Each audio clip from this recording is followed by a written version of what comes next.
Muito bom dia, turma. Tudo bem por aí? Tá saindo meu áudio certinho? Alguém poderia confirmar aí para mim? Dá um acenozinho aí com a mão. Aí, a Sângela. Obrigado, Sângela. Turma, muito bom dia. Espero que o feriado tenha sido bom. Espero que tudo esteja bem com todo mundo aí. E essa semana a gente vai avançar um pouquinho mais na nossa matéria. A gente vai avançar um tiquinho mais no nosso conteúdo. Só relembrando, nós trabalhamos aí já durante do início do ano para cá, nós trabalhamos com segmentos, começamos lá no iniciozinho mesmo, falamos sobre segmentos, falamos sobre pontos, definimos ângulos, trabalhamos toda a ideia de ângulos. Depois disso a gente pegou e entrou no trabalho com as paralelas cortadas por uma transversal, falamos de polígonos de maneira geral, bem geralzona mesmo. Depois a gente especificou e entrou nos quadriláteros, porque eram menores, né? O conteúdo era menor, e aí a gente entrou em triângulos. Nos triângulos nós definimos todo o trabalho inicial de nomenclatura, de classificação, classificação quanto aos lados, classificação quanto aos ângulos, falamos dos teoremas que envolviam os ângulos, falamos das propriedades dos triângulos, propriedade do triângulo isósceles, do triângulo equilátero, falamos das sevianas notáveis, baricentro, incentro, ortocentro, né, que são os principais. Falamos também sobre semelhança de triângulos, e da semelhança de triângulos nós puxamos o teorema de Tales e puxamos as relações métricas no triângulo retângulo. E isso daí fecha, por enquanto, o nosso estudo de triângulos, porque a gente agora vai definir e trabalhar com a circunferência, e aí, na hora que nós trabalharmos com a circunferência, nós vamos voltar novamente um pouquinho nos triângulos, nos quadrados, especialmente, para poder falar, e num polígono específico, que é o hexágono, para poder falar sobre a ideia de polígonos inscritos numa circunferência. Por isso que nós vamos trabalhar a circunferência hoje primeiro, para coroar todo o nosso trabalho falando sobre os polígonos inscritos numa circunferência. Então, hoje, a nossa aula ela é bastante teórica. Nossa aula hoje ela é muito cheia de conceitos teóricos, que eu quero ir fazendo e exemplificando de maneira bem simples com vocês. E aí, hoje, ainda vocês devem receber da coordenação uma lista falando sobre o assunto que nós vamos trabalhar aqui hoje. Provavelmente, nossas duas aulas de hoje serão bem teóricas mesmo. Então, sugiro caderno e caneta e vamos lá. Vem comigo. Turma, hoje a gente vai trabalhar com a circunferência. Então, no estudo da circunferência, a gente tem a seguinte ideia. Primeiro, eu preciso entender os elementos de uma circunferência. Então, dada uma circunferência,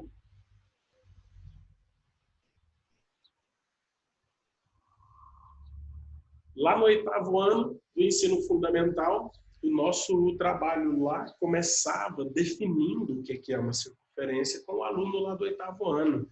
E lá a gente define uma circunferência como essa linha de preto aqui, que contém todos os pontos desse plano que tem a mesma distância de um ponto prefixado, que é chamado de centro. De maneira mais matemática, nós chamamos de circunferência o lugar geométrico dos pontos do plano equidistantes de um ponto fixo.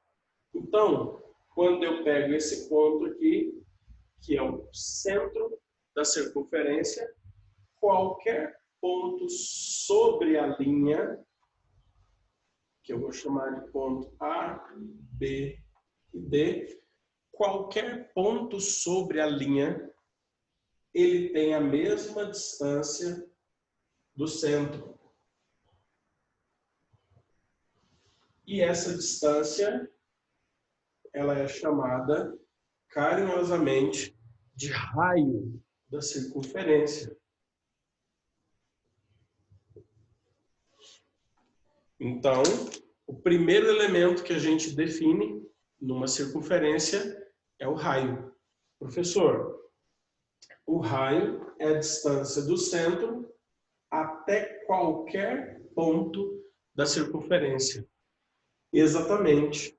E aí, turma, não existe somente o raio como elemento da circunferência. Nós podemos ter também o que nós chamamos de corda. E para exemplificar uma corda, eu vou tomar 2 pontos da circunferência. Vou tomar esse ponto E e esse ponto F e vou ligar esses 2 pontos. Então, o segmento EF, ele é chamado de corda da circunferência. Uma corda é um segmento formado por 2 pontos de uma circunferência. Então, professor, pode ser quaisquer 2 pontos de uma circunferência? Pode. Quaisquer 2 pontos. Então, em especial, quando nós tomamos uma corda que passa pelo centro da circunferência, que é essa corda GH de laranja, essa corda GH, ela é uma corda máxima, ou seja, ela é uma das maiores cordas que nós podemos ter em uma circunferência. E essas cordas, que são várias, porque eu posso ir trabalhando várias delas com os infinitos pontos que eu tenho numa circunferência. Então, essas cordas máximas, elas recebem o nome de diâmetro, tá? Então, só que nós temos 3 conceitos interessantes. O segmento AC, que é chamado de raio, que vai do centro até qualquer ponto da circunferência. O segmento EF, que é chamado de corda, que une 2 pontos quaisquer de uma circunferência.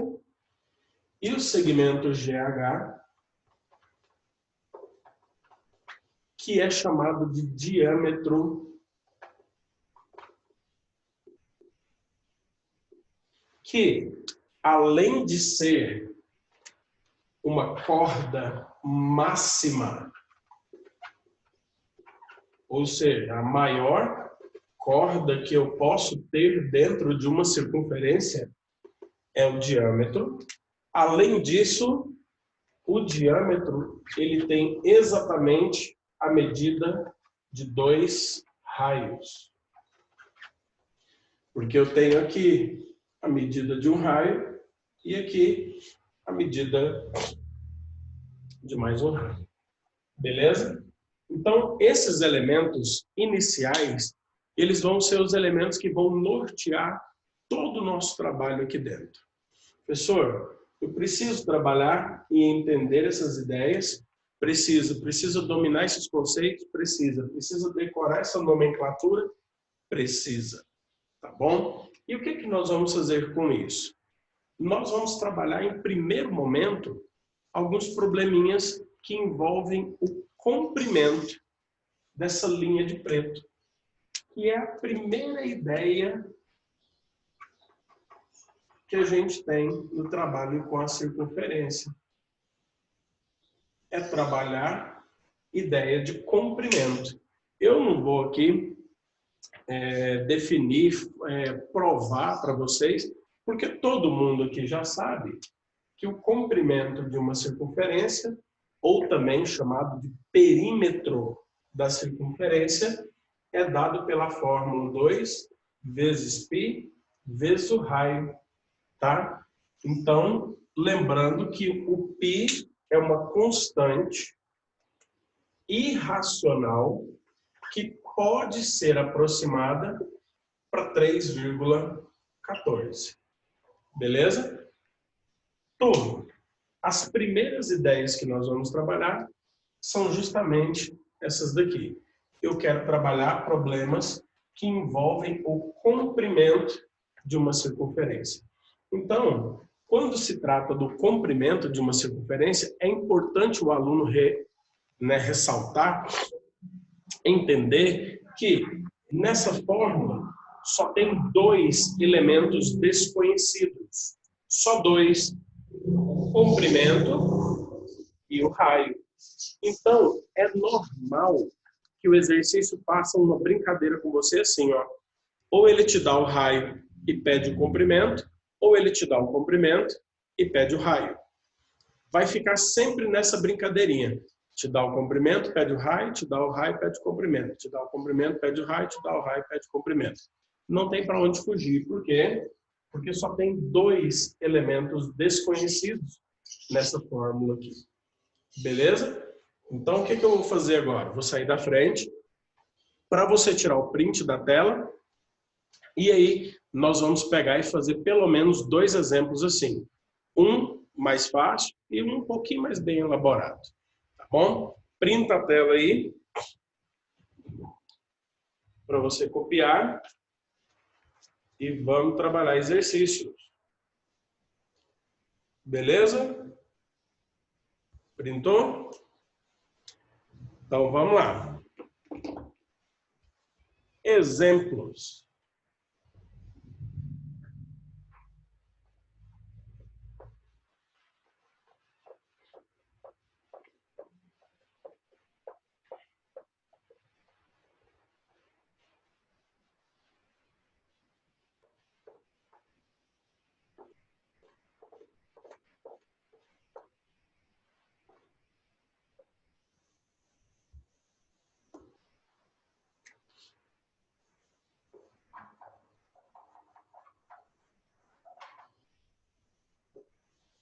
Turma, primeiro exemplo que eu quero trabalhar.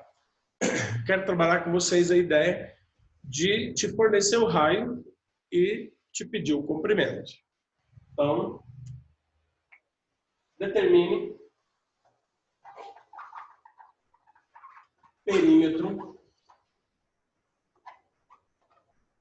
de uma circunferência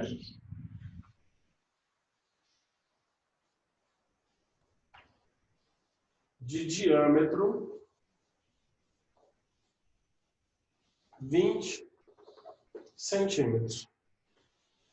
Professor, muito simples, muito. Um exercício de aplicação direta, onde o cara, primeiro, muda um pouquinho a nomenclatura, ele fala que ele quer o perímetro da circunferência, então o aluno precisa lembrar que perímetro, tá? Que perímetro é o comprimento que é dado pela fórmula 2πr.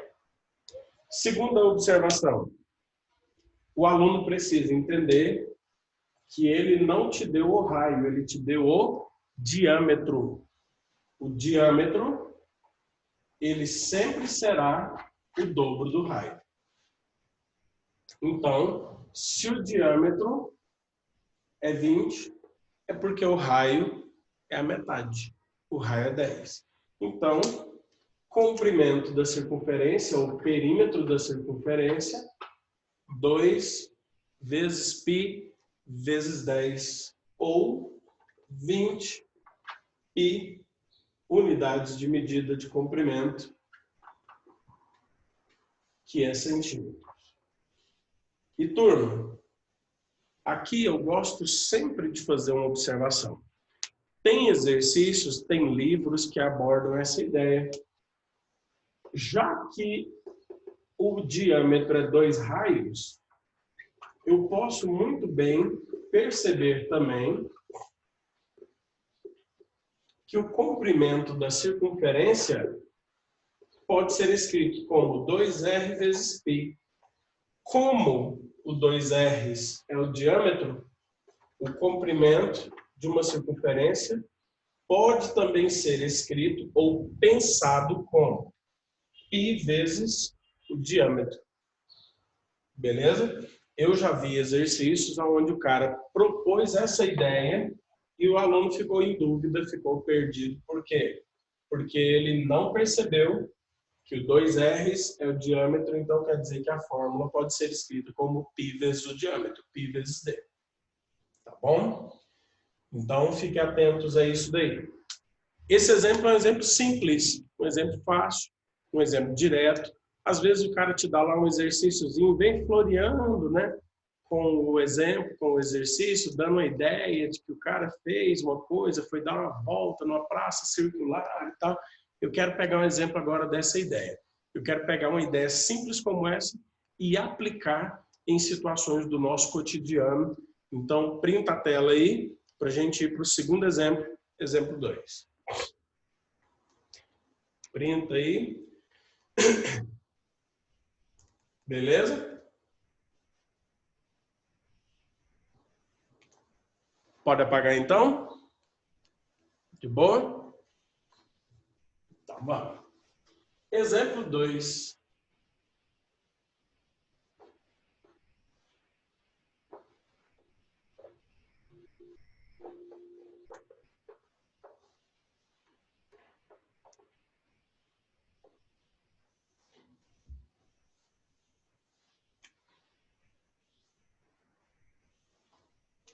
Turma, professor Ney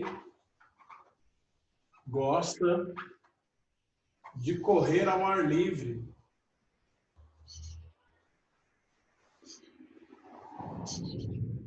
E o faz 3 vezes por semana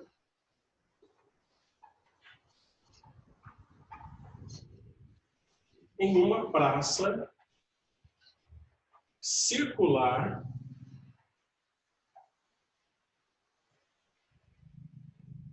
próxima à sua casa,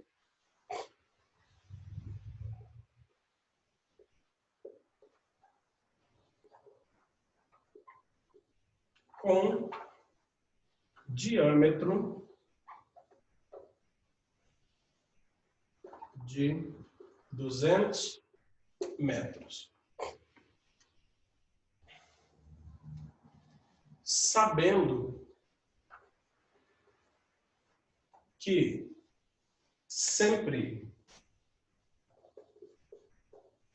ele dá 10 voltas nessa praça e que ele tem uma meta de correr 500 quilômetros por ano, verifique se será possível atingir essa meta. Ele atingir essa meta. E aí, eu vou fazer isso daqui, ó. Use π igual a 3. Turma, isso daqui é algo que acontece muito no Enem.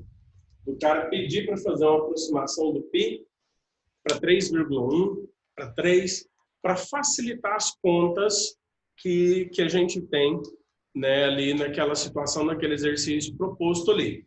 Realmente eu gosto de correr, eu corro, faço corrida toda semana e eu tento fazer 3 corridas toda semana. Tem semana que dá para fazer 4, tem semana que dá para fazer 2, tá? E eu tenho realmente uma meta de correr 500 quilômetros por ano. Ano passado eu quase cheguei na meta de 500 quilômetros, mas não consegui. Esse ano eu estou tentando e estou lutando para poder bater ela. E vamos imaginar então que eu estou correndo 3 vezes por semana numa praça que é circular, perto daqui da minha casa, e essa praça tem um diâmetro de 200 metros. Beleza. Se ela tem um diâmetro de 200 metros, então quer dizer que ela tem um raio valendo 100. O que eu vou fazer? O cara quer que eu verifique se vai ser possível atingir a meta de 500 quilômetros no ano. Então, tá bom. Eu corro 3 vezes por semana. Então, o que eu preciso fazer? Lembrar que um ano tem 52 semanas. O exercício não falou isso. Isso é um conhecimento geral que o aluno tem que ter. Um ano tem 52 semanas. E se eu faço 3 corridas por semana, então quer dizer que eu vou fazer 3 vezes 52. Certo? Isso daí vai dar 156 corridas. 156 corridas, que é o resultado de correr 3 vezes por semana e o ano ter 52 semanas. Agora, se eu não souber quanto é que eu corro em uma corrida, não adianta nada eu saber que eu vou fazer 156 corridas. Então, vamos lá. Uma corrida. Uma corrida. Ela é feita onde? Em uma praça circular que possui um raio de 100 metros. Então, tá bom. Comprimento dessa praça, comprimento dessa circunferência. A hora que eu dou uma volta, que tanto que eu corri em metros? Então, isso daqui vai ser 2π vezes o raio. Vai ser 2. Ele pediu para usar o π como 3. E como o diâmetro é 200, o raio é 100. 2 vezes 3 vezes 100. Isso dá 600 metros. Turma, uma volta tem 600 metros. Mas eu faço quantas voltas lá? O exercício disse que eu dou 10 voltas. Então, uma corrida, eu tenho 10 voltas de 600 metros, que dá 6.000 metros. Só que a meta que eu estipulei para mim está em quilômetros. Então, eu preciso ainda transformar de metros para quilômetro, divide por 1.000, turma. Olha que gracinha. Eu tenho, então, 6 quilômetros, uma corrida. Uma corrida minha, de acordo com essas informações, 6 quilômetros. Perfeito. Então, em um ano, quantas corridas eu vou fazer? No ano, eu vou fazer 156 corridas. E cada uma delas vai ter 6 quilômetros. Então, 6 vezes 156. Isso daqui, só fazendo rapidão aqui para a gente não perder tempo. 156 vezes 6. Vai dar 936 quilômetros no ano. Então, se eu tenho a meta de correr 500, meu amigo, estipulando essa ideia, essa quantidade de voltas, essa quantidade de vezes por semana, eu vou atingir muito mais do que a minha meta. Eu vou atingir praticamente quase que o dobro da meta. Aí, como que eu penso, por exemplo, uma questão do Enem, nesse nível, nesse aspecto aqui? Eu penso uma questão do Enem da seguinte maneira. Eu vejo o Enem, por exemplo, colocando gabaritos ABCDE. Gabarito letra A, ele não irá atingir a sua meta. Letra B, ele irá, por exemplo, ele vai atingir superior à meta, ou seja, ele vai cumprir a meta em 30% a mais do que o estipulado. Ele vai cumprir a meta em 60% a mais do que o estipulado. Ele vai quase que dobrar o valor da meta. quase dobrar. Então, o Enem pega o conceito que é simples e dora ele. Essa é a jogada. É a brincadeira de dourar a pílula, né? Ele vai pegar um conceito que é simples e vai pegar aquilo ali e colocar dentro de um contexto legal, dentro de uma historinha bonitinha e vai tentar te colocar para pensar mais. Olha a quantidade de ideias que nós tínhamos aqui. Eu tinha que descobrir quantas corridas eu vou fazer, quanto que eu caminho, quanto eu corro em uma corrida, transformação de unidade de medida e ainda fazer uma conclusão no final.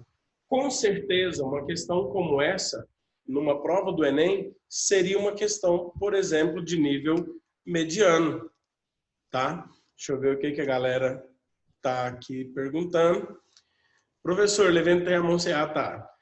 Professor, e se eu não souber que um ano tem 52 semanas? Aí lascou tudo. Aí você não faria questão, tá? Se o autor do exercício fosse bonzinho, ele te diria. Igual, por exemplo, tem uma unidade de medida que é chamada de hectare, né? E quando o cara não é bonzinho, ele não te informa quantos metros quadrados é um hectare. Quando o cara é bonzinho na questão, ele fala, olha, 1 hectare são 10 mil metros quadrados. Então, depende muito do humor, da proposta da questão para o aluno. Como eu disse, se essa daqui é uma questão para nível médio, um nível médio de dificuldade, o cara não te informaria que um ano tem 52 semanas. Mas se ela fosse para ser uma questão de nível fácil, ele teria mexido um pouquinho mais no enunciado e colocado no meio do enunciado assim, ó, sabendo que um ano possui 52 semanas. Beleza? Então, turma, eu posso vir de um exercício simples para um exercício mais complicado. Da mesma maneira que o cara pode pegar um exercício e falar assim, olha, puxa, eu estou numa roda gigante. O cara falou que está numa roda gigante, primeira coisa que tem que vir na sua cabeça. Cara, a roda gigante é um círculo, é uma circunferência. Então, o cara vai me pedir alguma coisa ali sobre circunferência. E, turma, o comprimento da circunferência, que é aonde eu quero fechar esse primeiro momento da nossa aula, o comprimento da circunferência ele é diretamente proporcional à medida do raio. Tá? Então, o que você quer dizer com isso, professor? Eu quero dizer com isso que se o raio dobra de tamanho, o comprimento dobra de tamanho. Se o raio triplica, o comprimento triplica. Se o raio aumenta 20%, o comprimento aumenta 20%. Então, o raio e o comprimento da circunferência são duas grandezas diretamente proporcionais. Beleza? O aluno precisa dominar esses conceitos para poder trabalhar essa primeira etapa, essa primeira parte do estudo da circunferência, tá? E a gente precisa se organizar dessa maneira aqui, tá bom? Então, turma, vou sair da frente para você tirar um print e aí a gente vai começar, para finalizar essa aula, mais um conceitozinho de circunferência. Printa a tela aí. Beleza? Printou?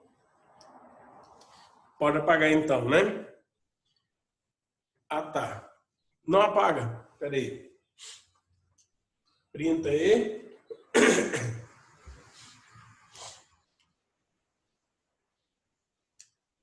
Beleza, Matheus? Pode apagar agora? Ainda não, estou copiando.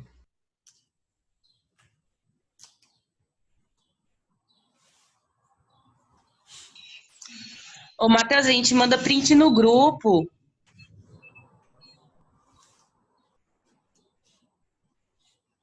Beleza aí? Então, printada a tela, bora finalizar nossa aulinha com mais um conceito. Turma, A circunferência,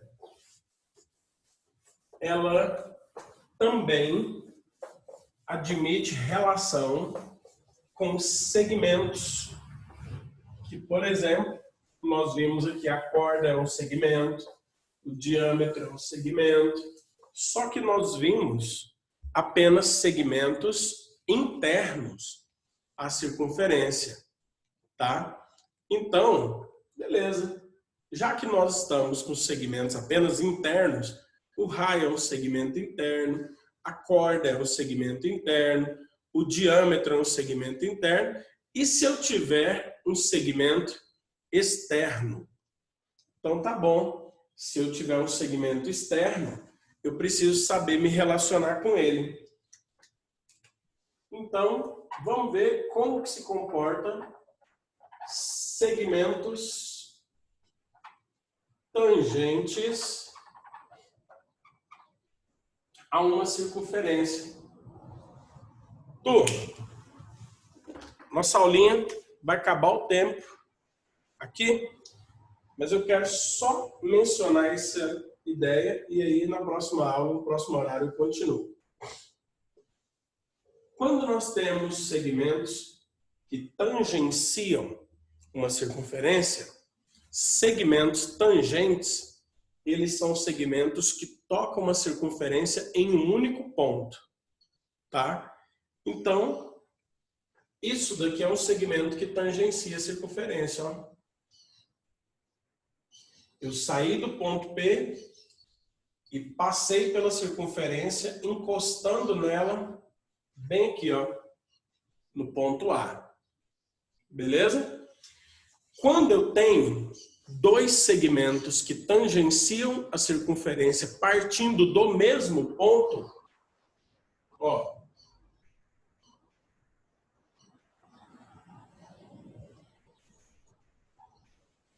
eu tenho segmentos que estão tangenciando a circunferência partindo do mesmo lugar. O que que eu tenho de regra para esses segmentos? Eu tenho três observações aqui. Primeira observação, eles são iguais. O segmento PA é exatamente igual ao segmento PB.